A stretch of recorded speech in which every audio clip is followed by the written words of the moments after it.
We got married yesterday, Mom. The words hit me like a ton of bricks. I was standing in my own kitchen, phone pressed to my ear, waiting for my son, Ethan, to tell me the date so I could finally book the caterer. But it wasn't Ethan who answered. It was Tiffany, my daughter-in-law. Oh, we already got married yesterday. She repeated, her voice dripping with a sweetness that was anything but genuine. Then came the kicker, delivered with a smile I could practically hear over the phone. We only invited special people. Special people. My son tried to steal my life savings by calling me crazy. Hi. I'm Dorothy Miller, but everyone calls me Dot. I used to think I was a good mother, but I was just an ATM with a pulse. Maybe I was just a financially convenient one. For 3 years, I'd been their safety net. $500 a month for rent. I'd stocked their fridge, furnished their whole apartment, and bailed them out of trouble more times than I could count. I was the silent provider, the one who picked up the tab for their adult lives. And yet, I was not special. I stood there, paralyzed, watching my son shift uncomfortably on the vintage velvet sofa I had bought him. My gorgeous lilac dress, the one I'd bought specifically to look amazing in their wedding photos, was hanging uselessly in my closet. $200 gone. The $1,000 savings bond I'd set aside as a gift? Suddenly worthless. Ethan finally looked up. Mom, come on. It was a super intimate thing. Just the two of us and the witnesses. It was a total lie, and we both knew it. I'd already seen the photos Tiff had accidentally left public on social media. Her parents beaming. Her whole family toasting champagne. Tiff in a stunning white dress, a dress I'd helped finance with the $800 I'd given her last month for her personal expenses. I saw everything I wasn't supposed to see. The humiliation was a physical ache. In that moment, the years of eggshell walking, of trying to buy a crumb of affection, ended. For years, my heart had ruled my head. My late husband, Miller Schuster, left me a respectable pension and a comfortable nest egg, meant for my peaceful retirement. Instead, I poured every spare dime into my only son's life. Why? Because I confused money with love. A week after the wedding, right on the 1st of the month, the phone rang again. It was Tiffany. No chilling smile this time. Her voice was frantic, almost desperate. Dot. Oh my God, the rent is past due. The landlord is threatening to kick us out this week. You forgot to make the transfer. I felt the blood drain from my face, but a calmness I hadn't known in decades settled over me. I remembered all the sacrifices, the canceled trips, the cheap meals I ate so they could have comfort. Tiffany, I said, my voice low and steady. Didn't I tell you I only help special people? The silence on the line was thick. For the first time, she was the one shaking, not me. Dot.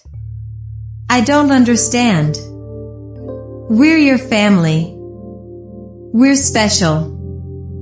She stammered, pulling out the sweet voice reserved only for begging. That night, I did the math. The real numbers.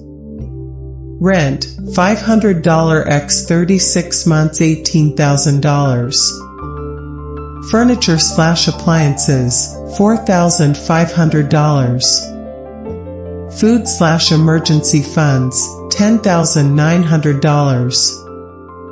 Total spent over 3 years, $33,400. My inheritance, wasted on 2 adults who couldn't even pretend to respect me. I canceled every automated payment that night. I changed my passwords.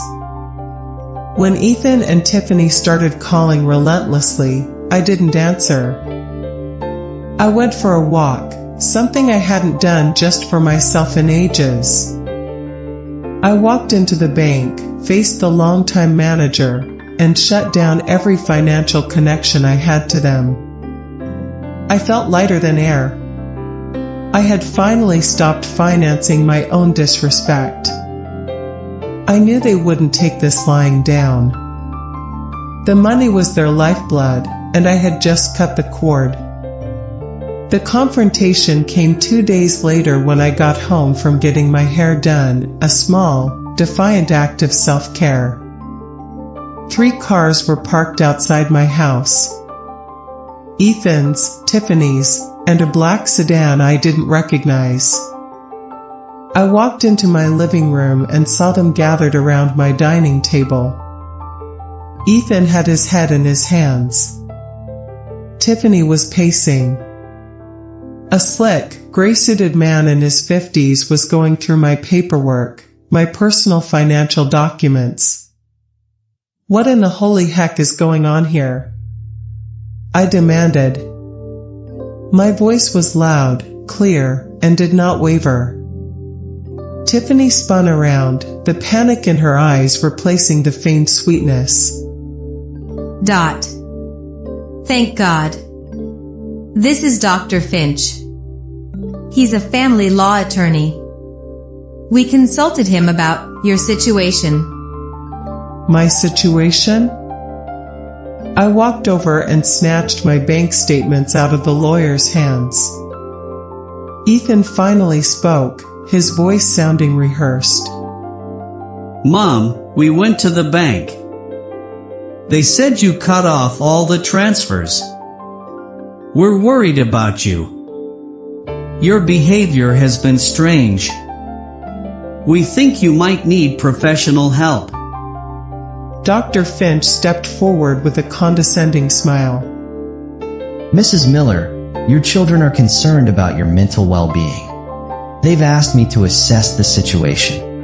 At your age, episodes of confusion are not uncommon. Now I understood, that was the alarm bell. This wasn't a family intervention, it was an attempt at a hostile takeover.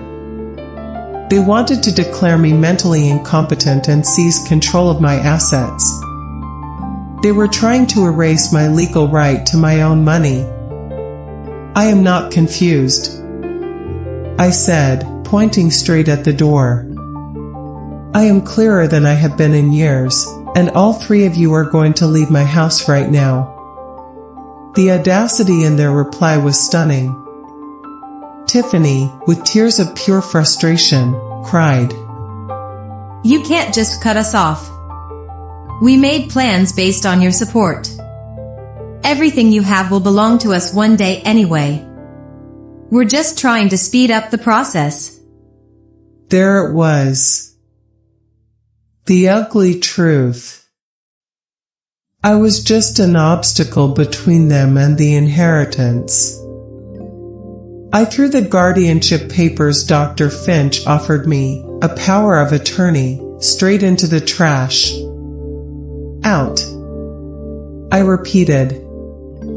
Hire all the lawyers you want. With your money, of course. Mine is no longer available to finance your legal tantrums. As they left, Ethan turned back, his face contorted in anger. You'll end up alone, Mom. With no one to take care of you when you really need it. I am already alone, Ethan.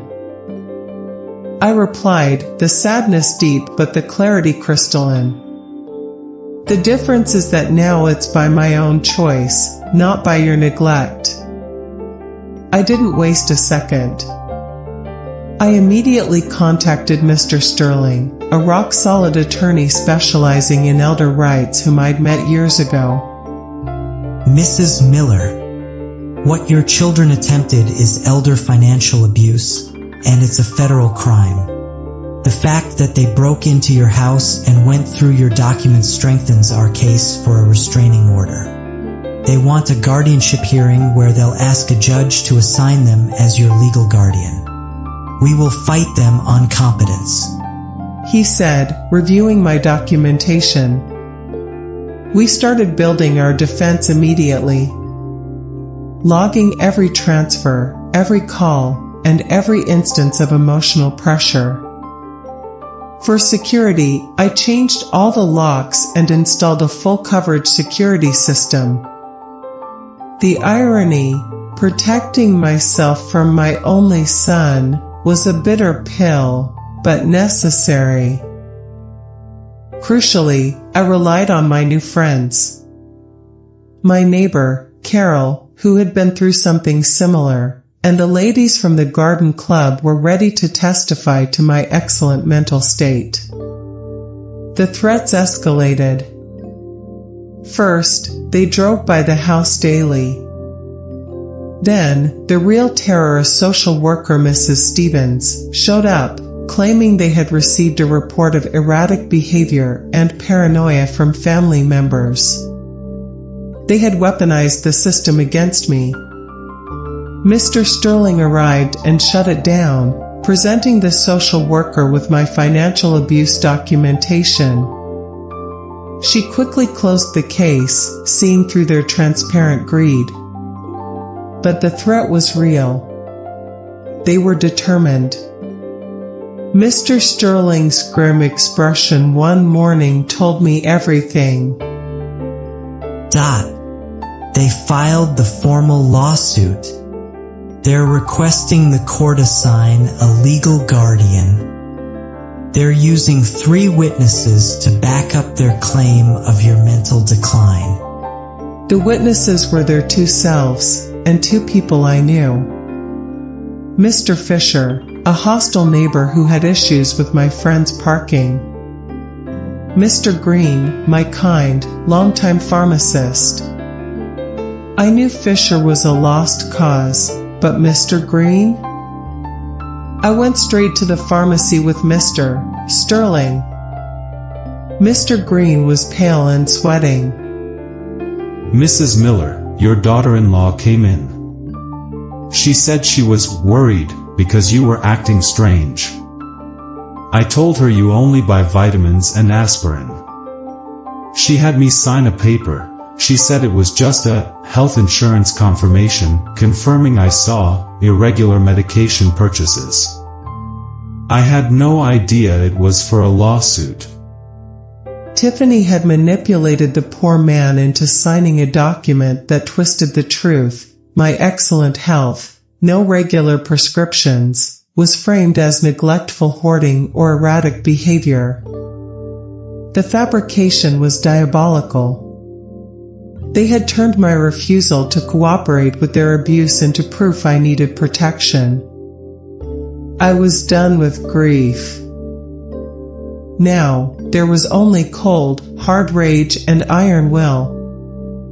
3 weeks later, I was in a black suit, standing in the marble hallway of the courthouse. Ethan and Tiffany were there, dressed like they were at a funeral. Maybe it was the funeral of their easy life. Their attorney, a silver-haired shark named Mr. Davies, opened with a calculated attack. Your Honor, we are here today because Mrs. Dorothy Miller has exhibited severe mental decline. She has cut off all financial support for her family, her only son, without rational explanation. She shows signs of paranoia, installing unwarranted security systems, and has isolated herself from her loved ones under the influence of neighbors and lawyers who are obviously taking advantage of her vulnerable situation. The word protect made me gag. She took the stand first, weeping convincingly as she described how I had changed and become paranoid. Mr. Sterling stood for the cross-examination, calm as a lake. Mrs. Ethan, could you tell the court the context of the phrase you used to my client, "We only invited special people"? He asked. Tiffany's face flushed deep red. It was taken out of context.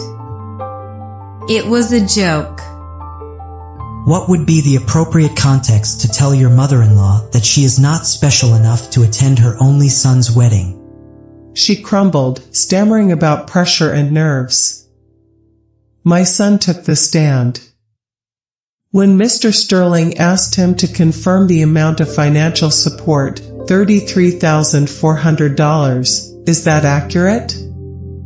Ethan was a master of evasion. I don't recall the exact number, but Mom was always very generous. Mr. Ethan, in the last 3 years, how many times did you call your mother without asking her for money, a favor, or financial help? The silence was deafening.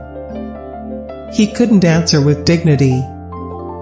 Their witnesses, including the manipulated Dr. Finch and the hostile neighbor, spoke next. But Mr. Sterling used their own testimony against them. The neighbor admitted his statement was based on gossip, and Dr. Finch's conclusions were purely speculative since he never performed a physical exam. Our defense and validation. Then came our turn. It was powerful. Mr. Green, the pharmacist, bravely took the stand and retracted his manipulated statement, explaining how Tiffany had deceived him. Next, our certified forensic psychologist testified that my cognitive test results were well above average for my age and that I was in excellent mental and physical condition. She confirmed my actions were not erratic, but a completely rational response to systematic financial and emotional exploitation. My neighbor, Carol, and my friends from the garden club testified, not as family, but as people who genuinely cared. They spoke about my clarity, my newfound vitality, my painting classes, and my active social life. Finally, I took the stand.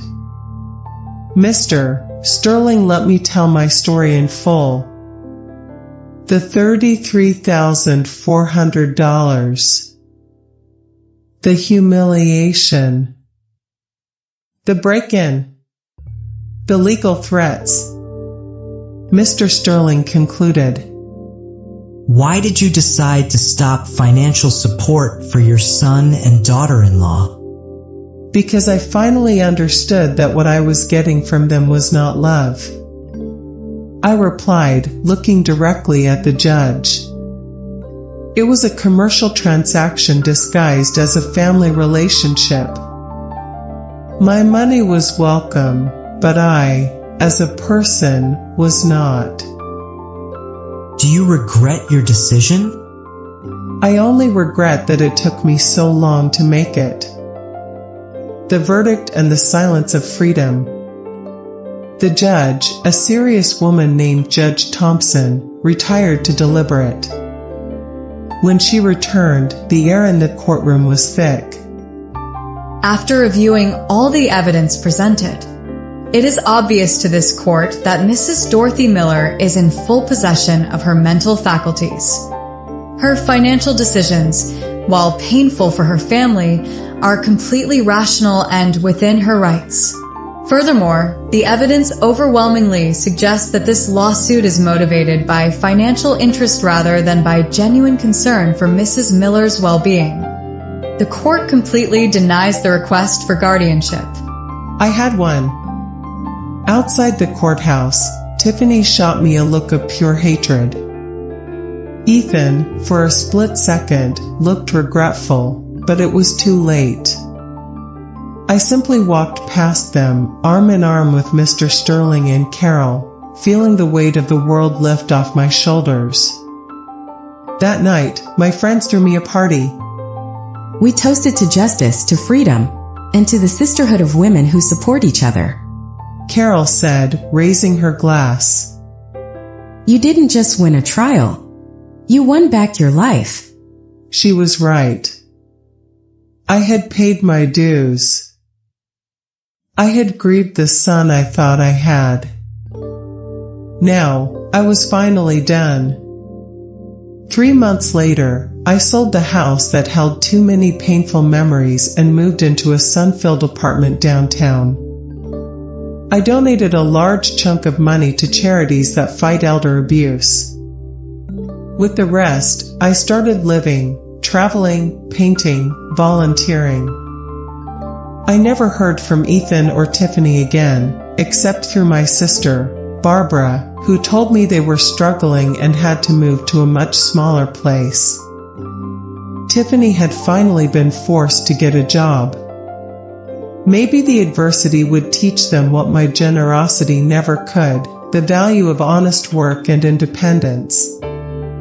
Sometimes, when I'm painting on my balcony, I think about the woman I was a year ago, fearful, manipulated, believing I had to buy love. That woman is gone. And in her place, someone has been born who has finally understood a fundamental truth. True love never has a price, and freedom is never too expensive. I was finally free, and I was exactly where I was supposed to be, in good company, with myself. If Dot's story resonated with you, hit that like button right now. Subscribe to my channel for more real-life dramas and stories of redemption. Have you ever had to draw a hard line with a family member over money? Let me know your experience in the comments below. I read every single one. Remember, setting boundaries isn't cruel, it's self-preservation. Share this video with someone who needs to hear it.